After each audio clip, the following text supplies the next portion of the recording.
এই ভাতের হোটেল কি এখন রিসর্ট যে আমার বাইরে থাকতে ভালো লাগছে না, আমি গেলাম ওখানে যে রিসর্টের সময় কাটিয়ে আসলাম যাতে আমাকে একটু ডিস্টার্ব না করে। বলা আছে যে পুলিশ যখন গুলি করবে তাদের প্রথম থাকবে যে মিনিমাম ড্যামেজ করতে হবে, অর্থাৎ কারো প্রাণ হত্যা করার জন্য গুলি করতে পারবে না। আর এক ফোঁটা রক্ত যেন না পড়ে। পুলিশ তাদের অন্যান্য যেসব প্রসিডিওর আছে পিআরবি অনুযায়ী সবকটাকে যেন ফলো করে তারপরে তারা যেন তাদের দায়িত্ব পালন করে। এবং এই 6 জনকে আমাদের সরকারের ভাষ্য অনুযায়ী যে তাদেরকে অ্যারেস্টও করা হয়নি, তাদেরকে ডিটেনও করা হয়নি, তাহলে তাদেরকে ওখানে আটকে রাখা হয়েছে কিসের জন্য? তাদের নিরাপত্তার কথা যে বলছেন সেই নিরাপত্তাটা তারা কখন চাইলেন সে কথা কখনোই বলছেন না। তারা গতকালকে আমাদের মামলা ফাইল করার পরে তাদের পরিবারের সাথে দেখা করতে কিন্তু সেটা বারবার বলছেন যে পরিবার বলছে ভালো আছে, পরিবার বলছে ভালো আছে। আমরা শুধু ক্যামেরার সামনে যে অংশটুকু দেখানো হয়েছে সেটুকু দেখেছি, ক্যামেরার পিছনে ওখানে কিভাবে তাদের কাছ থেকে এই স্টেটমেন্ট নেওয়া হচ্ছে সে বিষয়টা কখনো দেখা যাচ্ছে না। এবং এই যে ভাতের হোটেলের কথা আমরা বলি, এই ভাতের হোটেল কি এখন রিসর্ট যে আমার বাইরে থাকতে ভালো লাগছে না, আমি গেলাম ওখানে যে রিসর্টের সময় কাটিয়ে আসলাম যাতে আমাকে একটু ডিস্টার্ব না করে।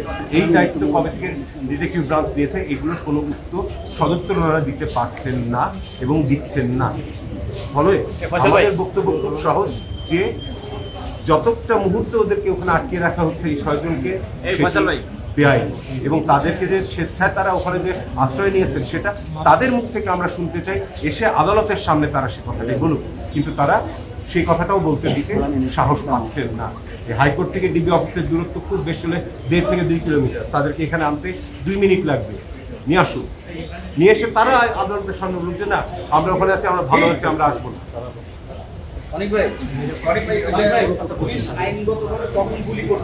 পুলিশ আইনগতভাবে কখন করতে পারে? 1 নম্বর, যদি ম্যাজিস্ট্রেটের কাছ থেকে পারমিশন নিতে হবে তাকে, যদি কোনো একটা অ্যাসেম্বলিকে ডিসপার্স করার জন্য সেটি করতে হয়, কিন্তু সেরকম কোনো আদেশ আমরা দেখতে পাইনি। প্লাস বলা আছে যে পুলিশ যখন গুলি করবে তাদের প্রথম থাকবে যে মিনিমাম ড্যামেজ করতে হবে, অর্থাৎ কারো প্রাণ হত্যা করার জন্য গুলি করতে পারবে না। হয়তো শুধুমাত্র দেখা যাবে যে কাউকে ইনজুর করার জন্য বা ভয় দেখানোর জন্য মারতে পারে, প্রাণ নেওয়ার জন্য প্রথমেই কেউ গুলি করতে পারবে না। আপনারা পত্রপত্রিকায় দেখেছেন যে প্রচুর মানুষ, হাজার হাজার মানুষের দৃষ্টিশক্তি ছড়রা লেগে গেছে, ওটা কিন্তু পায়ের দিকে মারলে বা নিচের দিকে মারলে হওয়ার কথা নয়।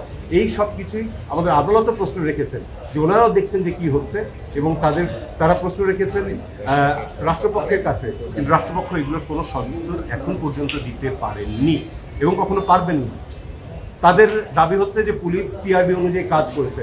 আমরা বলেছি যদি তাই করে থাকে তাহলে কোর্ট থেকে আদেশটা দিলে কি ক্ষতি হয়ে যাচ্ছে, যে হ্যাঁ পিআরবির নিয়মটা মেনে আপনারা আপনাদের কাজটি করুন।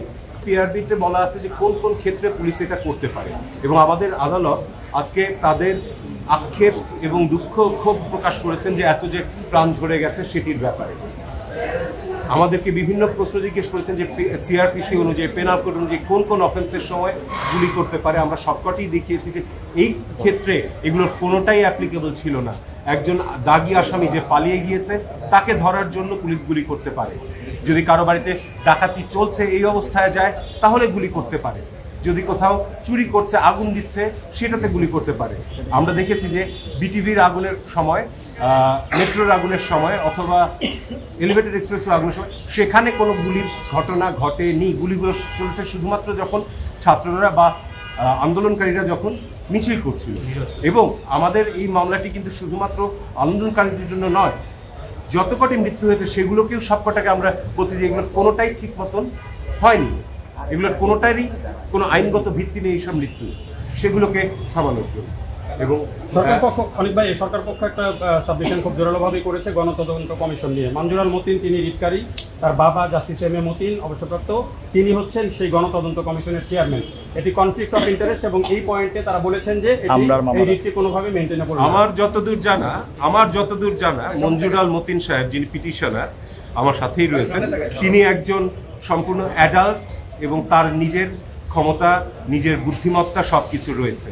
তার বাবার কথায় তিনি উঠেন বসেন বা তার কথায় তার বাবা উঠেন বসেন, আমার মনে হয় এটি ঠিক নয়। এবং বাবার সাথে ছেলের মিলিয়ে ফেলাটা কখনোই ঠিক নয়। তার নিজের বিবেক বুদ্ধি দিয়ে তিনি কাজ করছেন, তার বাবা তার নিজের বিবেক বুদ্ধি দিয়ে কাজ করছেন, এখানে কোনো কনফ্লিক্ট অফ ইন্টারেস্ট নেই। আপনারা সবাই দেখেছেন যে আবু সাইদ কিভাবে মারা গিয়েছে। আবু সাইদ যখন মারা গিয়েছিল তারপরে যে এফআইআরটা হলো সেটাতে বলা হলো যে জনগণের ছোড়া ইটে উনি মারা গেছেন। এর ফলে আমাদের নাগরিক সমাজের মধ্যে একটি অনাস্থা তৈরি হয়েছে যে এই তদন্তটা ঠিক হবে কি, এবং এই ঘটনার সাথে ওগুলোকে মিলানো কোনো স্কোপ নেই। এবং আমাদের যে জুডিশিয়াল কমিটি হয়েছে 1 সদস্য বিশিষ্ট, সেটি হয়েছে প্রথম দিনের 6 জন আছে, বাকি সবগুলোকে কিভাবে হলো সে বিষয়ে জনতার কাছে একটা দায়বদ্ধতা নেই। জি, শুধু আবু সাইদ না, বাকিদের